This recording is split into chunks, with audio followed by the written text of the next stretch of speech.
to tap into the power of social media to promote your business? It's easy to get social with Turn Up the Volume, the award-winning social media marketing professionals who know how to get results. Drive web traffic, boost sales. Get social today. Visit www.turnupthevolume.com. That's turnupthevolume.com.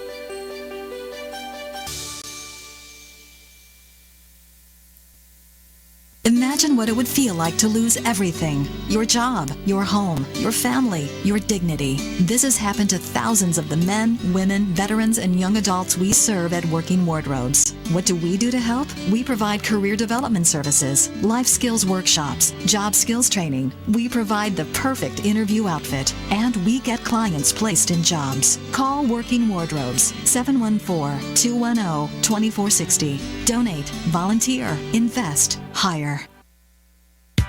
When it comes to pioneers in their respective industries, we all know the Apples, Starbucks, and Trader Joe's of the world. In the realm of recruiting, Decision Toolbox is the industry's best-kept secret, with 90% of their business from referrals and repeat customers. For over 20 years, Decision Toolbox's U.S.-based team of recruiters, sourcers, professional writers, quality personnel, and tech support has perfected a Six Sigma approach to talent management. No matter the size of the project, Decision Toolbox delivers incredible results. A cost per hire less than half of what contingency firms charge, with the winning candidate presented in an average of 14 days, all with a 12-month candidate warranty. With results like that, Decision Toolbox won't be a secret for long. Visit us at www.dtoolbox.com for more information.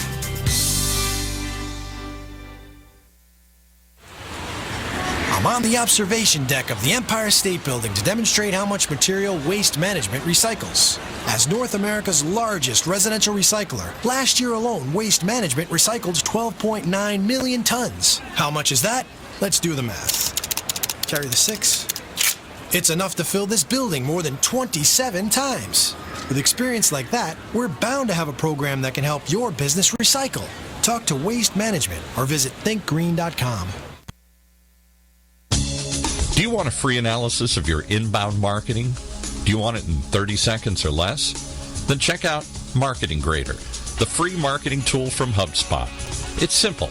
Just go to marketinggrader.com, enter the URL that you want to analyze, and Marketing Grader will instantly give you a detailed report grading your lead generation, mobile marketing, social media, competitive benchmarking, and more. It's simple, it's powerful, and it's free. marketinggrader.com. You are listening to the Critical Mass Radio Show, Orange County's business talk show, focused on exploring topics of interest to CEOs who are leading middle market companies. With your host, Richard Franzi. Welcome to this edition of Critical Mass Radio Show. I am your host, Ric Franzi. I'm excited to present you with episode number 949 of our podcast. Yeah, we've been doing it since 2009. Tony Safoyan holds multiple titles, from being recognized as finalist for Ernst & Young's Entrepreneur of the Year, and as president and CEO of SADA Systems. Tony guides SADA to help companies transform how organizations work, collaborate, engage, analyze, and report to meet business objectives and thrive. I've asked Tony to join us today to share how organizations can transcend into cloud services. Tony, welcome to the program. Thanks for having me. It's great to have you here. Tell me a little bit about you and your professional background before we get into SADA Systems. Well, first and foremost, it's great to be back in Orange County. I lived here for a while, going to UC Irvine. That was wonderful. It's a great college. Yeah, and one of my first real jobs was actually at a startup in Santa Ana. Taught me a lot about sales and marketing. It was a fantastic experience. So back to my old stomping grounds. Right, because right now you live in the Valley, right? Yeah, San Fernando Valley. Okay, not too far, but far enough. That's right. All right, but you're here in the studio. Great. So let's talk about the company then. I gave a little bit on the intro and the tease, but specifically, what is the business model for SADA Systems, and what makes you different? Why do clients pick your firm to do business with over others?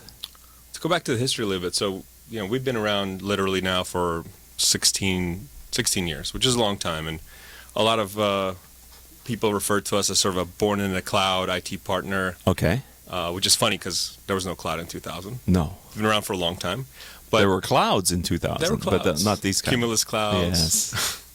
But it's sort of a badge of honor because I think our brand is now so much associated with the cloud paradigm shift, to which we're very we caught on really early. Okay. At, I don't take it for offense, but I think it's interesting that we've been around for so long, and I kind of respect our longevity in a big way. Can I ask, what was it about cloud computing, cloud services that caught SATA Systems' eye, your eye, the team, to say, hey, this is worth, because you got to place your bets as an entrepreneur.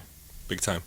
It's interesting. So I think part of it is there's always a little bit of luck involved, in all these stories, and I think some of it is also kind of the boldness that naivete brings to the table with regards to, taking on things that maybe others would pass on because they have certain perceptions and experience and I always saw the cloud as something that was aspirational before it even existed because when our first big business took off, which was managed services, also I think that was very early on. People did not have a model for sort of a fixed fee, preventative IT maintenance type program for small and medium-sized businesses. We sort of created that, I feel, but of course now it's sort of standard. But we immediately ran into sort of scale issues with regards to that. We still had to go to every single office where people had their most critical information in some closet somewhere. Right. I had to maintain and work on those. We ourselves tried to do something along the lines of what is now cloud.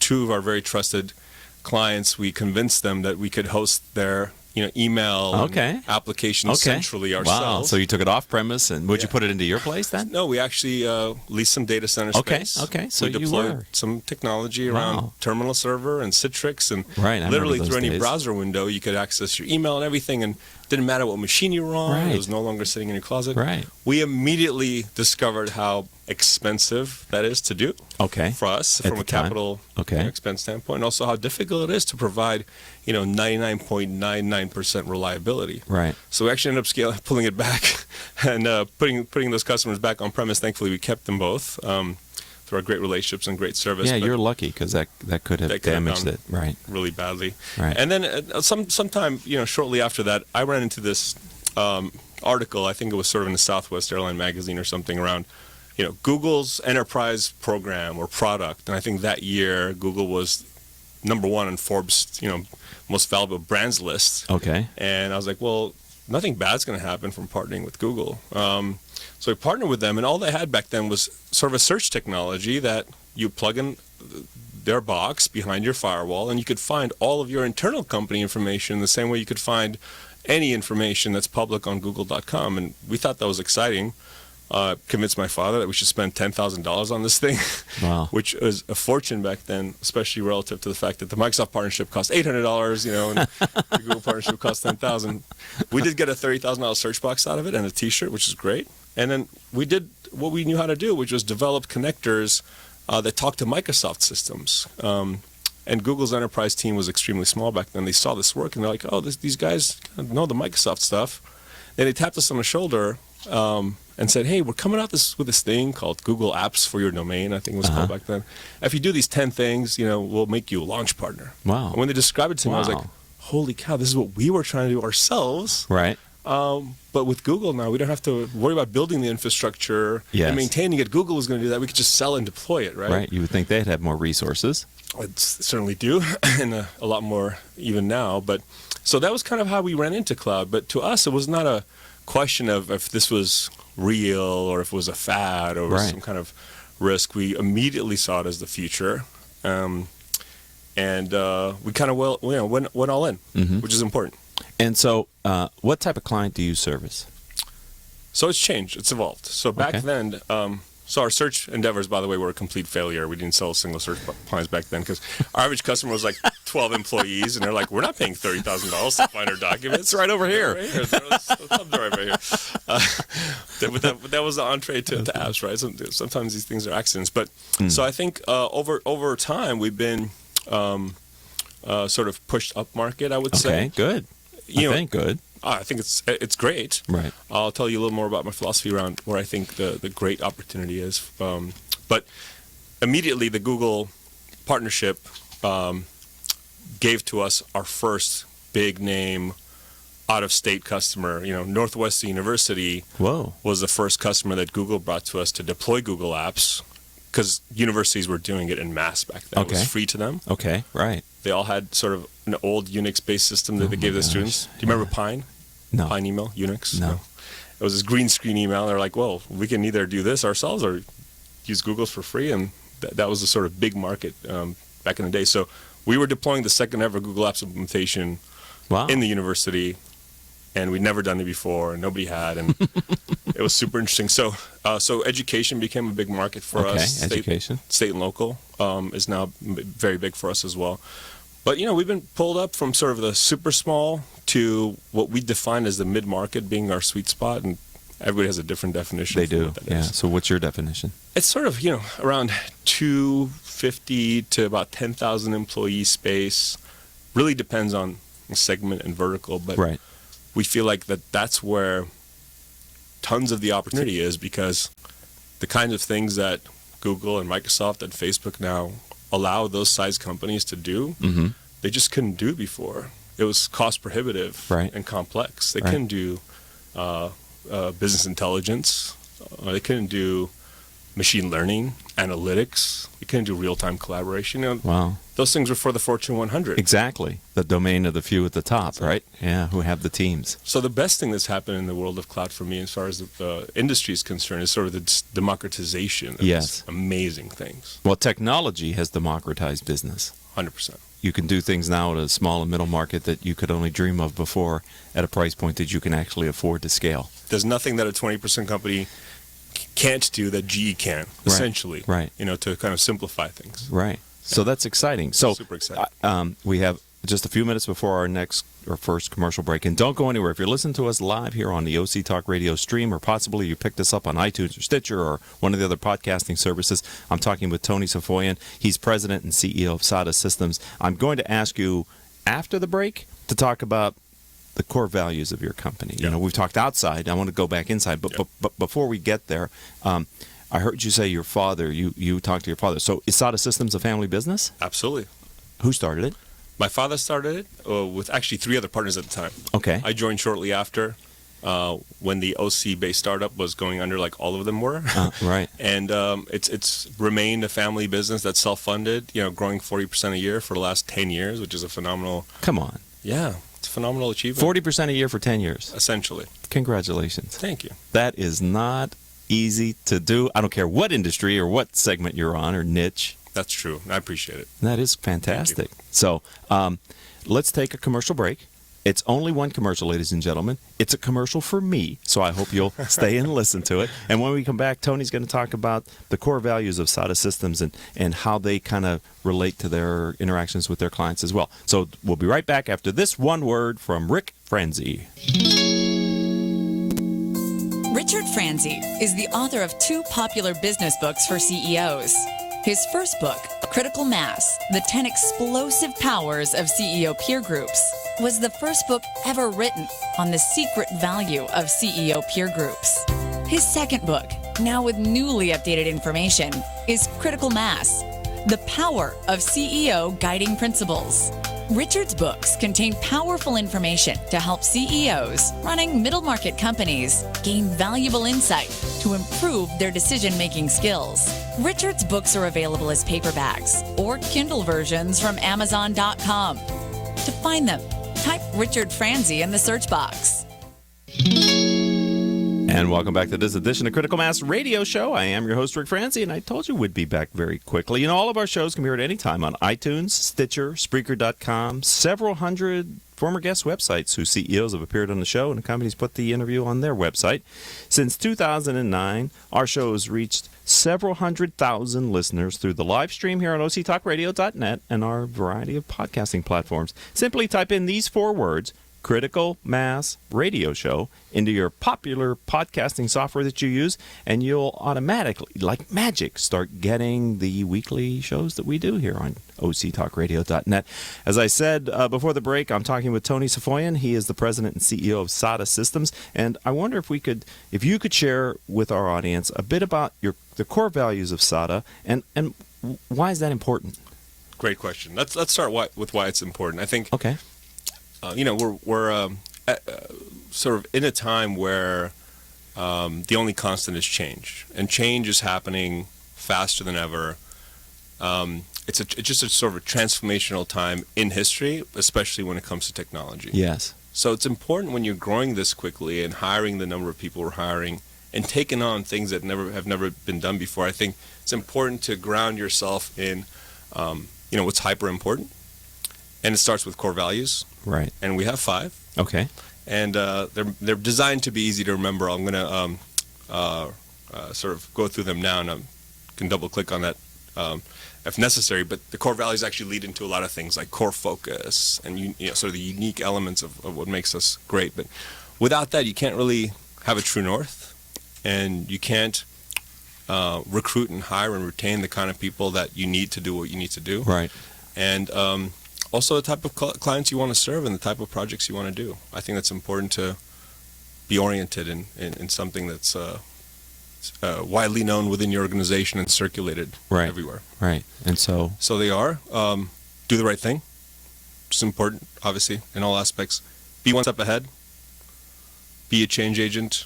Make them rave, and be data-driven. And how long have these been the core values inside of systems formally like this, where you guys About 3 years now. Okay. We went through a pretty extensive and well-executed internal project to actually surface these. These Okay. are not ones that I sat down with my dad and mom and wrote them down. They're actually away from everybody else? Yeah. they're actually sort of distilled from a lot of internal work with input from tons of people. Uh-huh. Most of our employees were involved in this process to some extent. It's important to have a relatively short list, and I think it's Yes. important to have, the words and meaning are important in these. And they all, I think, each one is, extremely important on its own, but together they're kind of what makes SADA in terms of how we look at ourselves. And even the way that they're stated, they're essentially like it's an instruction. Okay. It's a direction. Okay. Be data driven. Like, Right.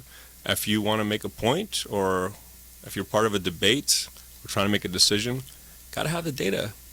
Can't just base it on how you feel. Emotion. today, Right. So that's important. Of course, being one step ahead is hypercritical.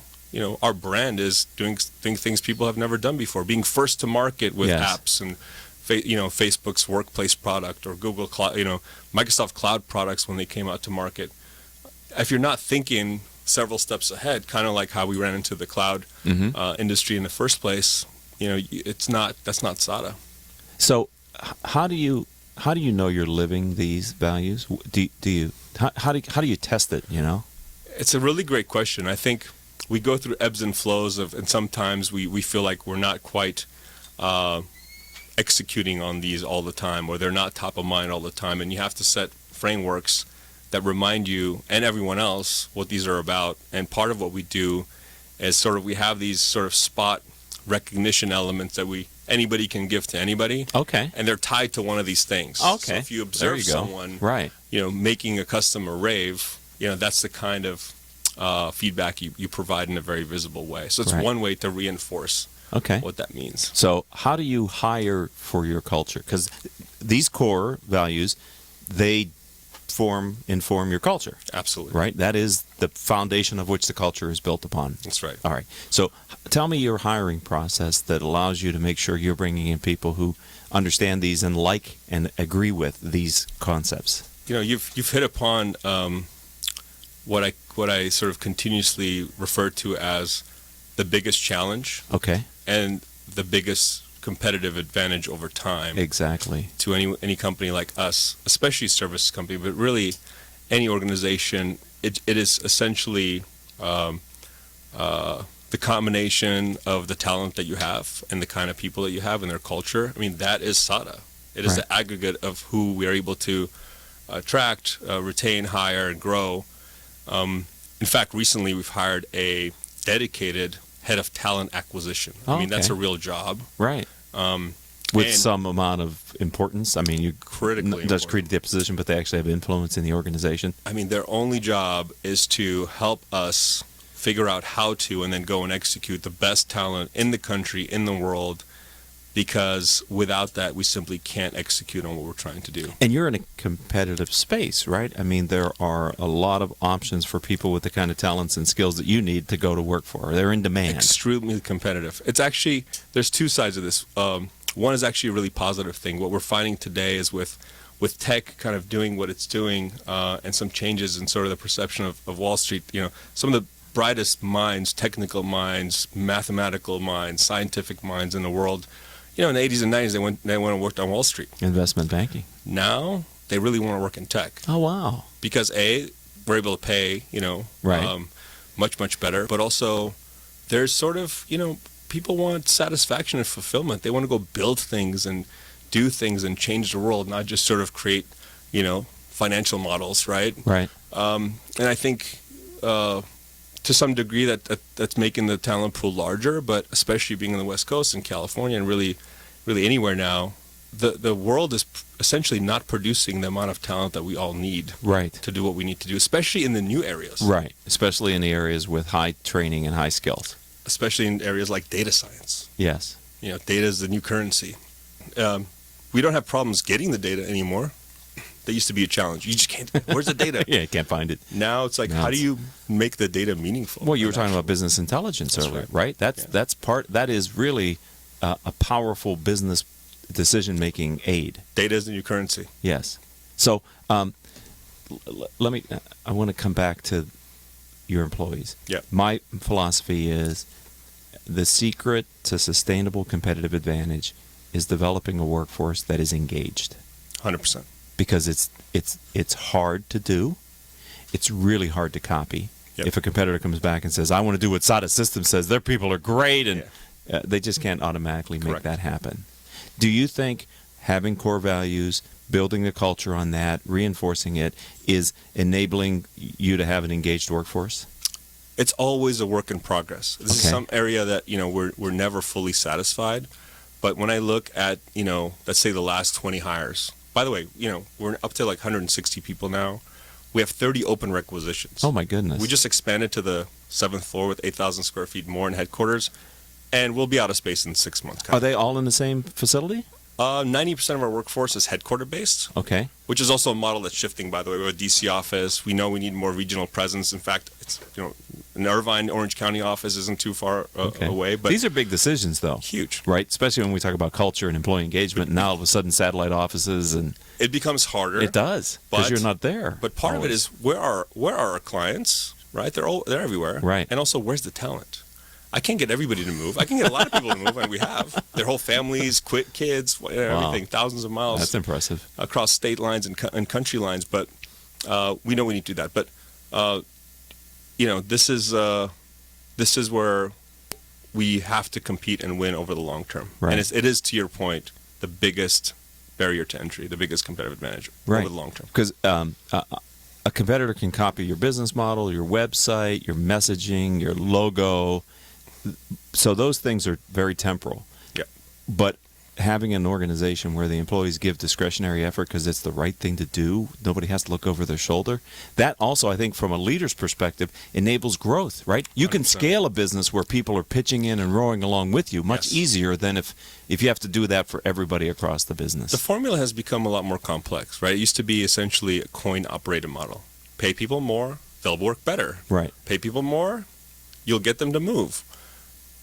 It's a new generation. It's new ways of thinking. People want to work somewhere where they see lots of upside and opportunity, and they see SADA growing at this rate and doing things all the time that nobody's ever done before. Like, this is exciting to them. And because of growth curve, they see a career path. And also, people want to have meaning in what they do. They want to see. They want to feel like they're making a dent in the world in a meaningful way. Right. And that's a lot of what our technology, in fact, does. Do you have a lot of millennials on your workforce? We do. The way you're talking, it sounds like to me you might have a preponderance of millennials in your organization. It's actually all we used to have. Okay. Back in the days. Now we have a mix, I think, of some excellent senior leadership, which I think 2 years ago we would not be able to recruit this level of talent. Right, because sometimes people won't come until you're at a certain scale, right? Scale, brand, excitement, whatever. I mean, I'm getting extremely seasoned people with great jobs, because the kind of people we need generally are not on the street, right? They kind of have a great job somewhere. Right. move thousands of miles from Boston and Philly and New York and Mexico and whatever to come do this. And I don't think we could have done that, a couple of years ago. But we need that mix now. We need the mix of the millennials, and we need the mix of, the experienced senior leaders that still have, tons of ambition and drive and have sort of this runway of they still want to make another big impact in a new place. Right. And the culture fit there is even more challenging because now you have kind of somewhat of a half a generation gap, that kind of thing. Right. But if you get that formula to work, it's tremendously powerful because I think we outcompete and out-hustle on a lot of levels now. And as we scale, that's the biggest thing that I kind of fear losing. Exactly. I was just going to say, how do you lose that hunger when you're 200 employees, right? And people don't, the further people get away from the customer experience, many times in my experience, the more they can lose that fire. Yep. When you're interacting with the customer, it's hard to lose that mojo. If you do, then you're not ever going to scale. That's right. Right. But when you have layers, then it can get a little bit challenging. People also love working with the partners that we work with. I mean, who doesn't want to be in the trenches with Google? Doing something like transforming the way that departments of transportation plan their construction projects. Right. Or the way that FedEx uses maps, or the way that Los Angeles Unified School District deploys technology to its almost 300,000 faculty and staff and like 1 million students. Yeah, these are like daunting but yet exciting and somewhat scary things. It's all rolled into one, right? Yeah. So I'm talking with Tony Safoyan. We're talking about SADA Systems, and we spent this block here on Critical Mass Radio Show talking about culture and core values. I want you to stay for another segment. You got it. Okay. And we're going to take a very short break. It's another advertisement for me, so you'll definitely want to listen to that. And I want to build on that a little bit. Yep. I'm fascinated when fast-growth companies have strategic relationships with these really large partners. And I'd like you to maybe explain to our audience what that means to SADA Systems. Delicate dance. Okay, let's go there. Right after this one word from Ric Franzi. Don't go anywhere. We'll be right back, folks. If you are an Orange County business executive, this message is for you. Do you ever feel isolated with no place to turn for advice or feedback? Who holds you accountable to your commitments in your company? Where do you find the right resources to help you and your company grow? If you have these questions, then Critical Mass for Business might be the answer for you. Critical Mass for Business is committed to helping you make better decisions. These are groups of peers running businesses just like you, providing a great sounding board to test ideas and concepts, review plan and goals, and present issues and opportunities for discussion. The result is improved strategy, accountability, people, and execution skills. If you are interested in learning more, go to www.criticalmassforbusiness.com and learn more about our executive peer group.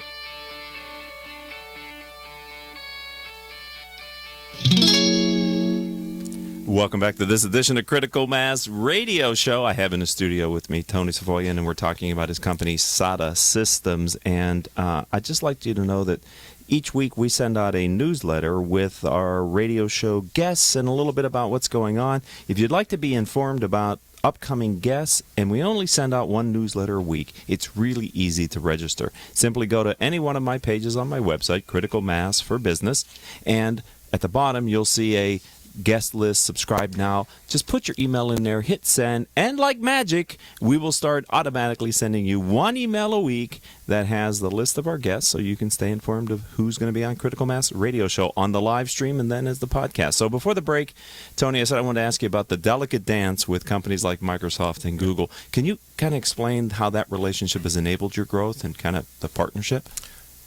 Firstly, I like to say that our experience is somewhat unique in that we're, a top tier partner, maybe the biggest independent Google partner now for the enterprise space, and also for Microsoft, number one in the cloud. So our experience is a little unique. I mean, this is the MO that we're comfortable with. We never want to be a vendor's 100th most important partner. That's still sort of, it's complex to manage more than one, especially ones that, compete. Right, that might look at each other, yeah. We've had to do a lot of things that are, I don't know what anybody else does, but literally segmenting field sales and delivery teams and having rules of engagement in place to make our partners comfortable with the fact that we do more than one. Okay. And now Facebook introduces something very interesting that doesn't quite compete with either, but it's also a ground level opportunity that we love with Workspace.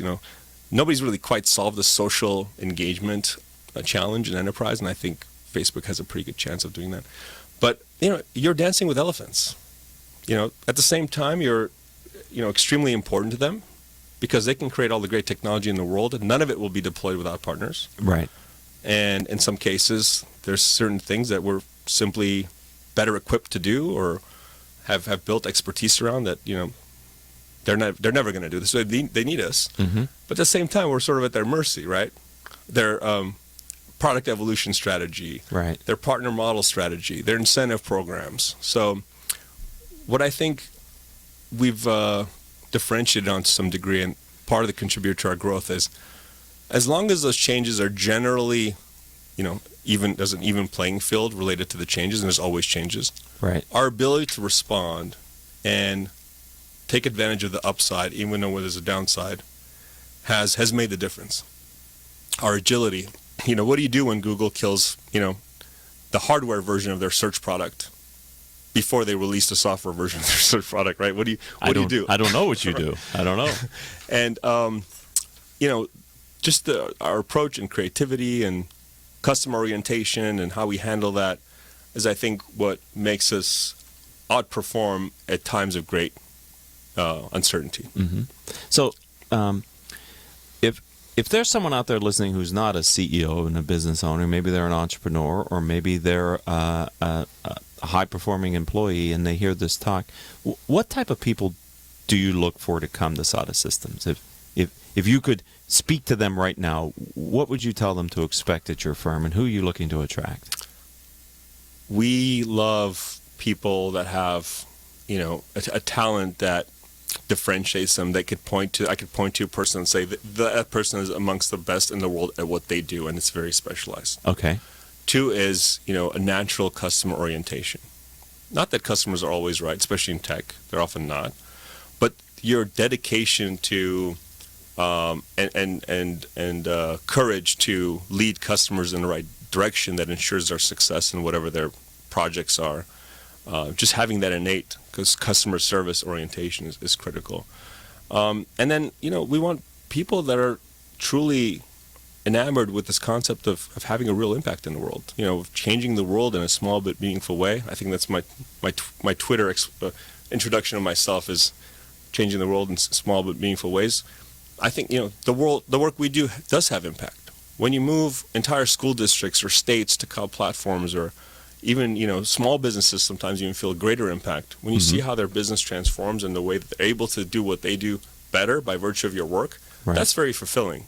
And I think people that find pride in that, is extremely important. And I think also people that understand our niche.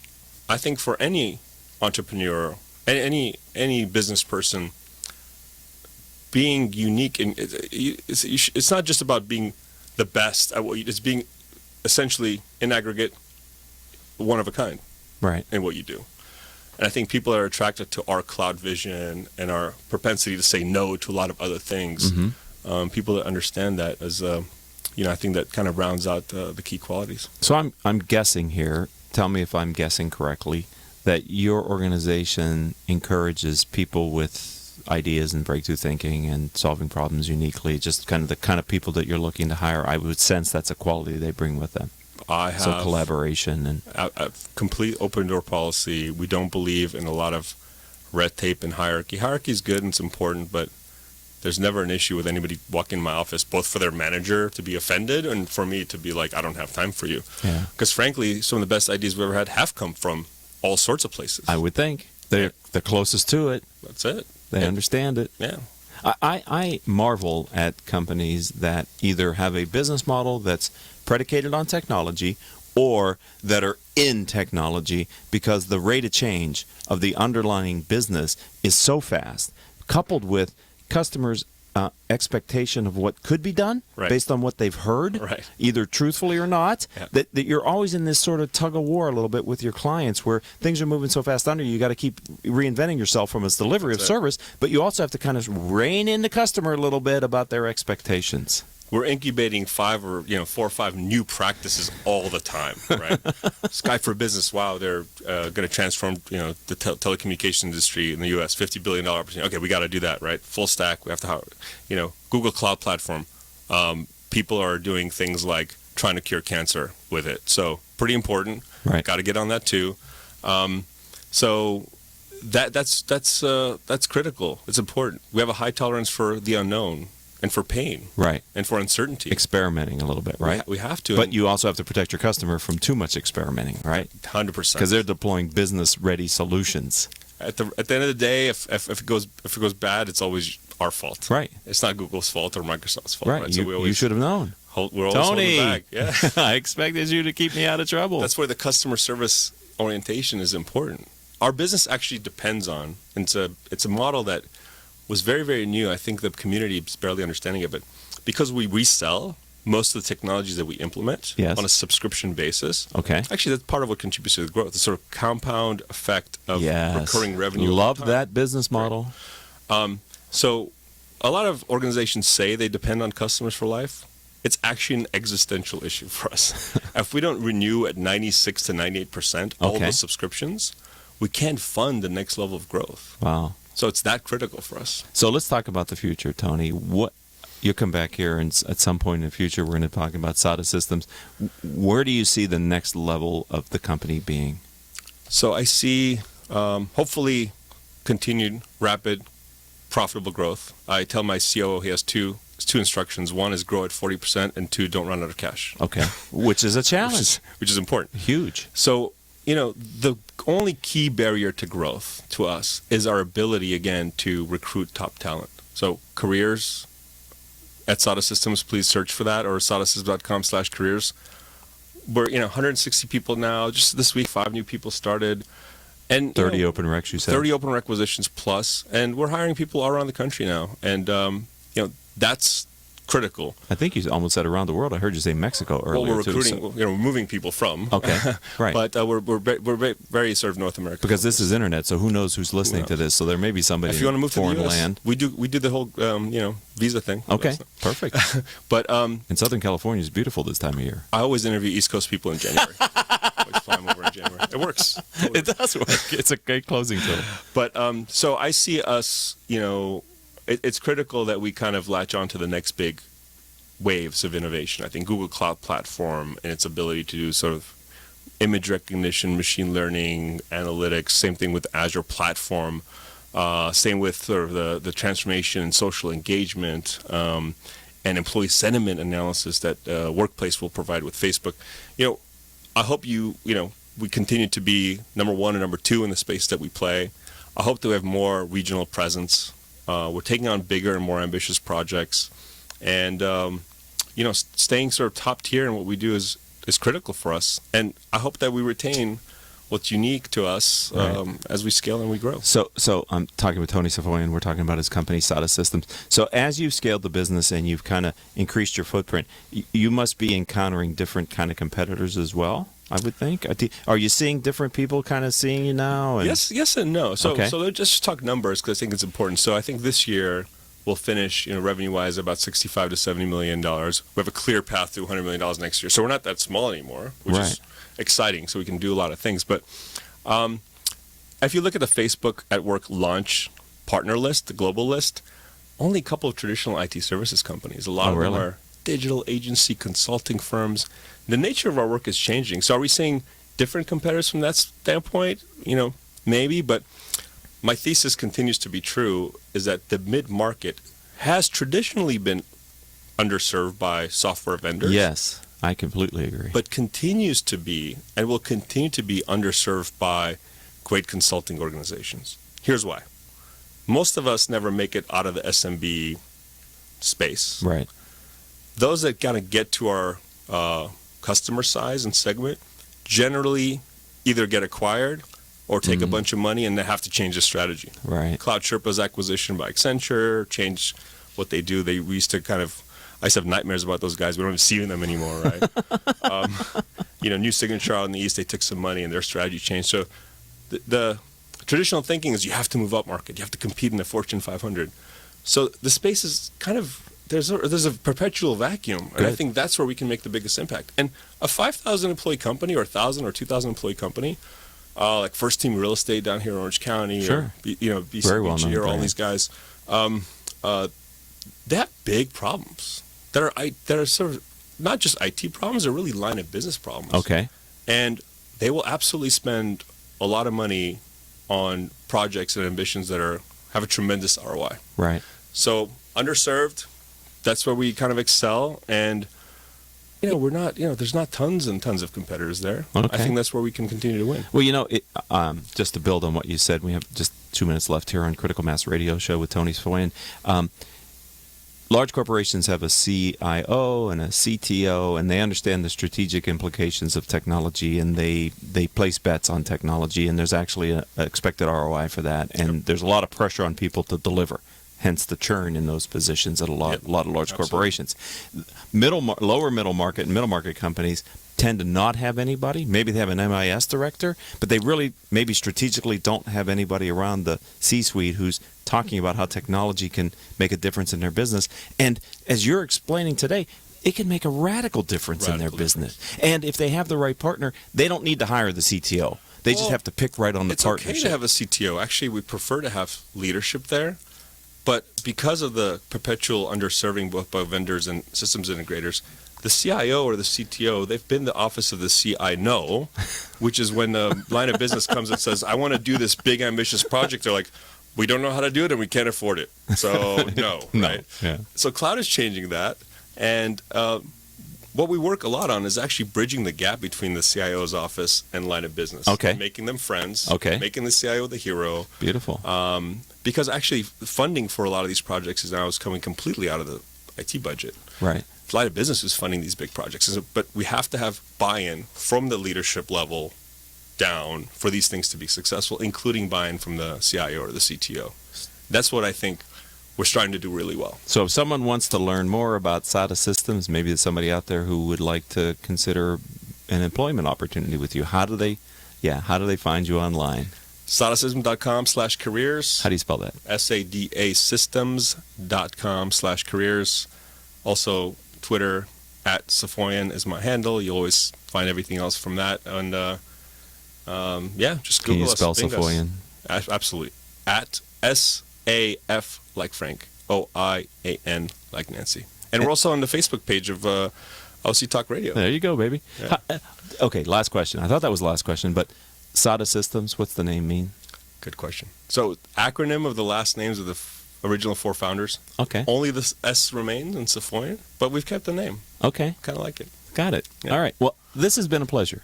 I've Likewise. enjoyed learning more about you and your firm. Congratulations on your success and your continued growth. We're going to have you back in the future. Are you going to have me back? I'm going to have you back. Yeah. Oh, absolutely. We've been doing this since 2009. We'll be doing it in the future. Not a problem, Tony. Thanks, Rick. It Safoyan. was a pleasure. Welcome to the Critical Mass community. Hey, great to be part of it. All right, ladies and gentlemen, that's going to do it for this episode of Critical Mass Radio Show. So let me simply tell you that I'd like to thank our engineer for today, who is Paul Roberts. Our producers are Joan Park. Paul. Yes, Nice hat. he's wearing a SATA Systems hat that Tony brought. Do you see it? Look at that. Our producers are Crystal Nunley, Haley Stern, and Joan Park, and I'm your host, Ric Franzi. If you'd like to learn more about this radio show or the firm that I lead, criticalmass4business.com is the website, 4 spelled F-O-R. And until our next show, I hope all of your business decisions will move your company in a positive direction. You have been listening to Critical Mass Radio Show Business Talk Show, focused on exploring topics of interest to CEOs who are leading middle market companies. With your host, Richard Franzi.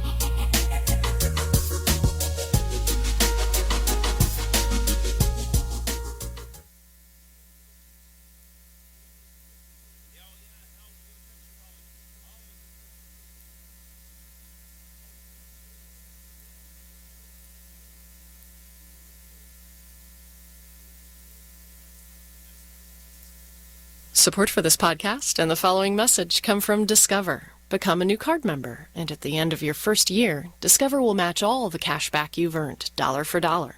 Learn more at discover.com.